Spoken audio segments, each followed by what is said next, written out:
Hello बच्चों। तो आज हम कक्षा 12 की भौतिक विज्ञान में जो है नेक्स्ट वीडियो में जो कि लेक्चर नंबर 20 यानी 20 होने वाला है, इसमें हम सब लोग वैद्युत द्विध्रुव के कारण वैद्युत विभव की स्थितियों के बारे में पढ़ेंगे। जैसा कि हम पिछले भी वीडियो में पढ़ चुके कि वैद्युत द्विध्रुव के कारण जो वैद्युत क्षेत्र की तीव्रता होती है उसकी दो स्थितियाँ थी, एक अक्षीय और दूसरी निरक्षीय। तो ठीक वैसे ही इसमें भी होगा, क्योंकि जब वैद्युत क्षेत्र है तो वहाँ वैद्युत विभव होगा। तो इसकी सबसे पहली जो स्थिति आती है वो आती है अनुदैर्ध्य,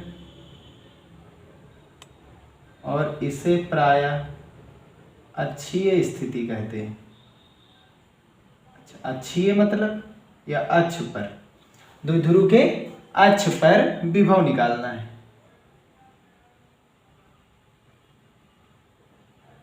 ठीक है, चलिए देखते हैं। हमको पता है द्विध्रुव क्या होता है, आवेशों का निकाय होता है, जिसमें एक आवेश होता है माइनस का क्यू और जो दूसरा आवेश होता है वो प्लस का क्यू होता है, और इन दोनों के बीच की दूरी क्या होती है, 2l होती है। ठीक है, मध्य बिंदु क्या मान लेंगे, O है, और O से R दूरी पर एक बिंदु P ले रहे हैं। ठीक है, जो इस आवेशों को मिलाने वाली, ध्यान दीजिए द्विध्रुव में जो आवेश होते हैं उनको मिलाने वाली रेखा द्विध्रुव की अक्ष कहलाती है। ठीक है ना, तो यहाँ पर एक बिंदु P है और इसी बिंदु P पर हम क्या निकालेंगे, विभव का मान। तो माना इसका नाम A दे रहे हैं, इसका नाम B दे रहे हैं। माना AB एक वैद्युत द्विध्रुव है जिसकी लंबाई 2l, आवेश क्रमशः -q और +q है, ये स्टेटमेंट लिखना है। तथा द्विध्रुव का मध्य बिंदु O है, O से R दूरी पर द्विध्रुव के अक्ष पर एक बिंदु P है जहां पर हमें विभव का मान ज्ञात करना है। तो स्टेटमेंट हो गई, इसे जरूर लिख लीजिएगा। अब आगे देखते हैं। ये वाला मध्य बिंदु यानी 2l है, तो ये दूरी कितनी है, 2l है, तो इधर वाली भाग l हो जाएगी और इधर वाली भाग भी कितनी हो जाएगी, l, क्योंकि O मध्य बिंदु है। तो -q से बिंदु P की दूरी कितनी हो जाएगी, r + l हो जाएगी। ठीक है ना, -q से बिंदु P की दूरी। अब +q से बिंदु P की दूरी कितनी होगी, तो ये हो जाएगी r - l। ये कैसे, टोटल दूरी इतनी कितनी है, r, हमको इतनी दूरी चाहिए और ये इतनी दूरी क्या है, r है।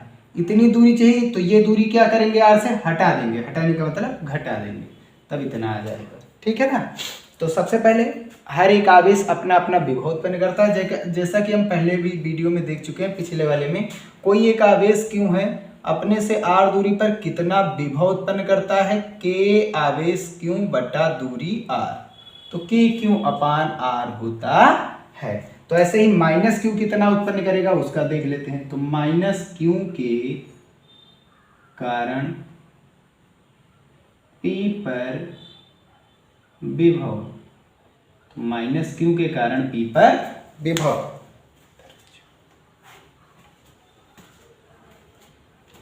क्या होगा, विभव मान लिया V1 है। हमको पता है आवेश, विभव कौन सी राशि है, अदिश, अदिश राशि में दिशा नहीं होती है, तो माइनस प्लस भी क्या बताती है, दिशा। क्या माइनस जाएगा यहाँ से, नहीं जा पाएगा, तो माइनस बना रहेगा। तो K आवेश कौन सा है, माइनस का क्यों है, K आवेश कौन सा है, माइनस का क्यों है, बटे दूरी कितनी है, दूरी कितनी है, -q से बिंदु P की दूरी कितनी है, r + l, बटे में r + l। Equation number first. अगर विभव सदिश राशि होती तो ये माइनस वाला चिन्ह क्या बता देता, दिशा बता देता। ठीक है ना, लेकिन ये अदिश राशि है तो ये दिशा तो बता ही नहीं पाएगा, क्योंकि ये विभव अदिश राशि है, अदिश राशि में दिशा होती नहीं है, तो इसलिए पूरी वैल्यू क्या हो जाएगी, वो रखी जाएगी -q। ठीक है ना, अब आगे देखते हैं। पहला हो गया। अब ऐसे ही +q के कारण P पर विभव, +q के कारण P पर कितना विभव आएगा, मान लिया V2 है, K कांस्टेंट, आवेश कौन सा है, प्लस का q है, इंटू दूरी कितनी है, +q से बिंदु P की दूरी कितनी है, +q से बिंदु P की दूरी r - l है, तो बटे में r - l। Equation number second. अब P पर कितना विभव उत्पन्न हो रहा है, क्योंकि विभव अदिश राशि है, दिशा पर निर्भर करेगा नहीं, तो टोटल विभव कितना आ जाएगा, जितना उत्पन्न हो रहा है सबको जोड़ते हुए चले जाएंगे। यही होता है विभव की योज्यता, यानी कि जितने भी आवेश है वो जितना एक बिंदु पर विभव उत्पन्न करते हैं उस बिंदु पर स्थित कुल विभव के बराबर होता है। तो नेट विभव कहाँ पर, P पर, तो P पर नेट विभव कितना आ जाएगा, V equals to V1 plus V2। चलिए वैल्यू को पुट करते हैं, तो V इक्वल्स टू V1 की वैल्यू कितनी है, ये माइनस का आगे गुणा कराएंगे तो ये हो जाएगा माइनस का KQ अपान R प्लस L, ठीक है, प्लस V2 की वैल्यू कितनी आई है, K प्लस का आगे चिन्ह प्लस चला जाएगा Q अपान R माइनस L। चलिए यहां से देखेंगे ऊपर KQ यहाँ है, यहाँ पर कॉमन ले लेते हैं, प्लस वाला हम पहले लिख रहे हैं, तो यहाँ ऊपर कुछ बचेगा नहीं, कुछ नहीं बचा तो क्या बच रहा, 1 बच रहा, तो ऊपर 1 बचा, नीचे क्या बचा R माइनस L, प्लस वाला पहले, माइनस वाला क्या करेंगे बाद में, ऊपर कुछ नहीं बचा 1 बचा, नीचे क्या है R प्लस L। हल करेंगे अगर जो इसे, तो नीचे वाले का गुणा नीचे वाले से, तो ये है A plus B, A minus B, यहाँ घट रहा है यहाँ जुड़ रहा है, इन दोनों का गुणा कराएंगे तो सूत्र बन जाएगा A square minus B square. अब क्रॉस गुणा कराएंगे तो R प्लस 1, L का गुणा 1 से कराएंगे तो ये R प्लस L ही रहेगा, फिर काहे का चिन्ह यहाँ पर लगा माइनस का, तो R का गुणा माइनस 1 से कराएंगे माइनस R, L माइनस का है, माइनस माइनस यहाँ पर क्या हो जाएगा प्लस, और ऊपर अब क्या बचा है KQ बचा है, ठीक है। तो अब आगे कितना हो जाएगा, तो V equals to KQ into R से R क्या हो जाएगा कैंसिल, L और L मिलकर के कितने L हो जाएंगे 2L, और नीचे क्या हो जाएगा R square minus L square, ठीक है। अब क्योंकि हम जानते हैं कि वैद्युत द्विध्रुव आघूर्ण क्या होता है, तो एक आवेश, इन दोनों में से कोई एक आवेश और इनके बीच की दूरी कितनी है 2L, इसका गुणनफल वैद्युत द्विध्रुव आघूर्ण यानी P कहलाता है। और हम जानते हैं कि R L की अपेक्षा बहुत बड़ा है, R L की अपेक्षा बहुत बड़ा है, R बहुत बड़ा, L बहुत ही छोटा, बहुत छोटी दूरी पर है, तो इसका स्क्वायर भी क्या आएगा, वो तो और ज्यादा बड़ा आ जाएगा, और ज्यादा, इससे ये इसका वैल्यू हम ले लिए 5, इसकी वैल्यू ले लिए 2, तो 5 2 से बड़ा है, और 5 का स्क्वायर करेंगे 5 25, 2 का स्क्वायर 2 दूनी 4, अब ये स्क्वायर और ज्यादा बड़ा आ जाएगा, यानी L स्क्वायर को हम क्या मान लेते हैं, नगण्य मान लेते हैं, बहुत बड़ा होता है तो इसलिए इसे नगण्य मान लेंगे। तब V की वैल्यू क्या मिलती है, K into Q into 2L, Q into 2L किसके बराबर हो जाएगा, P के बराबर हो जाएगा, और नीचे R square minus L square, यानी L स्क्वायर को हमने क्या मान लिया, L स्क्वायर को मान लिया नगण्य, ये काम खत्म, गिनना ही नहीं, 0 मान लेंगे, तो नीचे क्या बचेगा R स्क्वायर, और यही क्या बन जाएगा, इसका आंसर बन जाएगा, ठीक है, KP अपान R स्क्वायर। अब हम सब लोग पढ़े ही हैं जो K होता है उसका मान कितना होता है, 1/4 पाई एप्सिलॉन नॉट कैपिटल के किसी माध्यम के लिए होता है, लेकिन बात अगर की जाएगी निर्वात या वायु के लिए, यही अगर बात की जाएगी निर्वात आब्लिक वायु के लिए, ठीक है, तब ये जो कैपिटल के है इसका मान क्या हो जाएगा 1, और विभव कितना आ जाएगा 1/4 pi epsilon not P upon R square, यही क्या बन जाएगा, अच्छी स्थिति का विभव बन जाएगा, ठीक है ना। तो ये था वैद्युत द्विध्रुव की अच्छी स्थिति में विभव। चलिए हम देख लेते हैं निरक्षीय स्थिति में विभव कितना आएगा।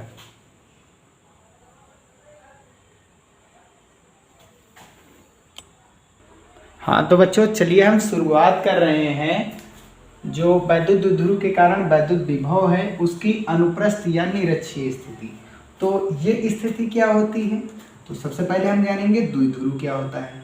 तो हम लोग जानते ही हैं कि द्विध्रुव क्या होता है, 2 आवेशों का निकाय होता है, और एक कॉन्सेप्ट यहाँ ये था जो निरक्ष में, यहाँ पर हमने प्लस का क्यों लिया था, यहाँ माइनस का क्यों लिया था, और यहाँ पर प्लस का क्यों लिया था, और यहाँ पर विभव निकाले थे। यदि ध्यान देना तब विभव इस वाले बिंदु, जिस बिंदु पर हम विभव निकाल रहे हैं, इस विभव के समीप कौन सा आवेश है, तो इस विभव के समीप धन आवेश है, तो क्या करता है, विभव पॉजिटिव हो जाता है। अगर विभव के समीप ऋणावेश होता, अगर विभव के समीप ऋणावेश होता, यानी हम इधर निकाल रहे होते तब ऋणावेश आ जाता, इधर ही निकालते चिन्ह बदल देते। तो इस वाले यहाँ पर अब विभव जब निकालेंगे तो देखेंगे विभव के समीप कौन सा आवेश है, इस समय निगेटिव आवेश, तो ये इसी का चिन्ह ले लेता है। ठीक है, तो विभव का खास बात ये होता है उसके समीप जो भी आवेश होगा वो उसी का चिन्ह ले लेता है। चलिए हम देखते हैं अब आगे निरक्षीय स्थिति। तो इसमें क्या होता है, सबसे पहले हम जानते ही हैं कि दो बिंदु लेते हैं A और B। एक बिंदु पर आवेश रखते हैं माइनस का Q, दूसरे पर रखते हैं प्लस Q, और इन दोनों के बीच की दूरी हमको पता कितनी होती है, 2L होती है, और इसका मध्य बिंदु क्या होता है, O। अब ये है इसका द्विध्रुव का अक्ष, और द्विध्रुव का निरक्ष क्या है, तो द्विध्रुव का मध्य बिंदु, द्विध्रुव के मध्य बिंदु से लंबवत जाने वाली रेखा, कौन सी रेखा, लंबवत जाने वाली रेखा, ये क्या कहलाती है, निरक्ष। तो मान लिया बिंदु O से R दूरी पर इसके निरक्ष पर एक बिंदु P है, यहाँ पर हम विभव निकालेंगे। अब देखेंगे हमको पता है कोई आवेश जो होता है चाहे वो प्लस हो चाहे माइनस हो, यानी प्लस का आवेश बात कर रहे हैं, R दूरी पर कितना विभव उत्पन्न करता है, KQ/R, स्क्वायर नहीं होता, इसमें R ही होता है। तो ये वाला आवेश P पर क्या करेगा, विभव उत्पन्न करेगा, इसके लिए दूरी निकालनी होगी, ऐसे इस वाले आवेश से दूरी निकालनी होगी। अब हमको पता है O क्या है, AB का मध्य बिंदु, और AB है 2L की लंबाई की, तो ये कितना बचा L, ये भी कितना बचा L। अब यहाँ से हम लगाएंगे पाइथागोरस थ्योरम, और पढ़े हैं कर्ण स्क्वायर बराबर क्या होता है, लंब स्क्वायर प्लस आधार स्क्वायर, स्क्वायर हटाएंगे यहाँ अंडर रूट लग जाएगा, और समकोण के सामने कौन सी भुजा होती है, कर्ण होती है, 90 के सामने कर्ण।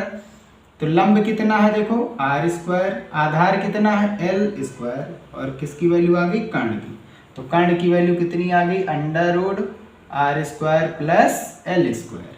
अब ध्यान से देखेंगे तो यहाँ पर भी क्या है, R और L है, R और L है, तो यहाँ भी R यहाँ भी L, यहाँ R था यहाँ L था तब ये आया, अब यहाँ R यहाँ L, तब भी क्या आएगा, कर्ण, कर्ण का मान तो वही रहेगा, अंडर रूट लंब स्क्वायर प्लस आधार स्क्वायर सूत्र होता है। तो माइनस Q से बिंदु P की दूरी कितनी हो गई, under root R square plus L square, और प्लस Q से बिंदु P की दूरी कितनी हो गई, under root R square plus L square. ठीक है ना, तो स्टेटमेंट क्या लिखना है, माना AB एक वैद्युत द्विध्रुव है जिसकी लंबाई 2L तथा आवेश क्रमशः माइनस Q और प्लस Q है। माना द्विध्रुव का मध्य बिंदु O है, ठीक है, तथा द्विध्रुव के निरक्ष पर, द्विध्रुव के निरक्ष पर O से R दूरी पर एक बिंदु P है जिस पर हमें वैद्युत विभव का मान ज्ञात करना है। तो आवेश जितने हैं, ये वाला आवेश क्या करता है, यहाँ पर कितना विभव उत्पन्न करेगा, ये वाला आवेश यहाँ पर कितना विभव उत्पन्न करेगा, जोड़ना है, क्योंकि ये विभव एक अदिश राशि है और अदिश राशि में दिशा नहीं होती, और दिशा होती तो वहां पर सूत्र लगाते। ठीक है ना, तो यहाँ पर कुछ नहीं करना है, जितने भी विभव उत्पन्न होंगे सभी को जोड़ना है, एक बिंदु पर कितना हो रहा है। ठीक है, तो माइनस Q के कारण P पर विभव, तो electric potential at point P due to minus Q कौन सा होगा, V1 is equal to K। आवेश कौन सा है, माइनस का Q। विभव अदिश राशि होती है और अदिश राशि में दिशा नहीं होती, तो इसलिए माइनस प्लस शो करना पड़ेगा। ठीक है, वो गायब नहीं हो पाएगा। माइनस Q से बिंदु P की दूरी कितनी है, under root R square plus L square. यहाँ स्क्वायर नहीं होता है, KQ/R होता है, तो K कांस्टेंट, आवेश है Q, प्लस का था तो प्लस का Q, अगर माइनस का आवेश होता तो माइनस का Q रखते, और दूरी नीचे, यहाँ दूरी R थी तो R रख दिया गया, यहाँ दूरी क्या है आवेश से, दूरी under root R square plus L square. Equation number first. ऐसे ही प्लस Q के कारण कितना आएगा, तो प्लस Q के कारण P पर विभव,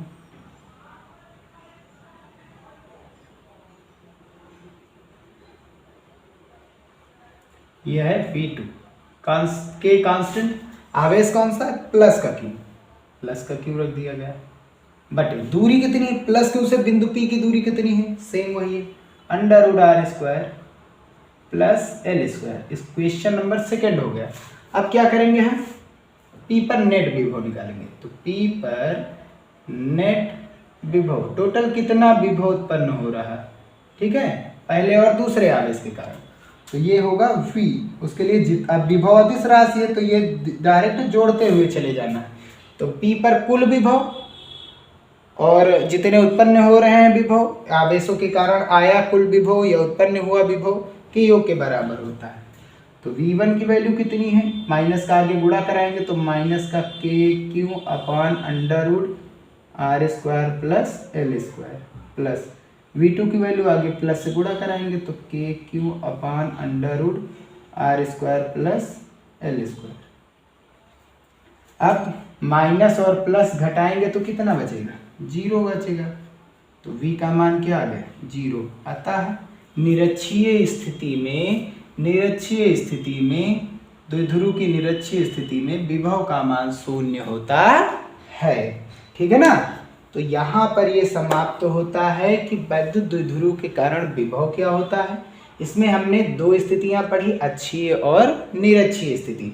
मोस्ट इम्पॉर्टेंट है, परीक्षा में बहुत पूछा जाता है, एक स्थितियाँ बहुत आती है, ठीक है, चाहे 1 नंबर का ही आए सूत्र पूछा जाए तो न्यूमेरिकल के रूप में भी आ सकता है।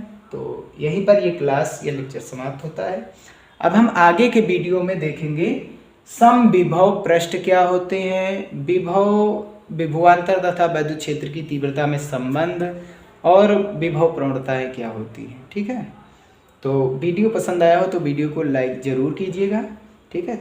मिलते हैं नेक्स्ट वीडियो में।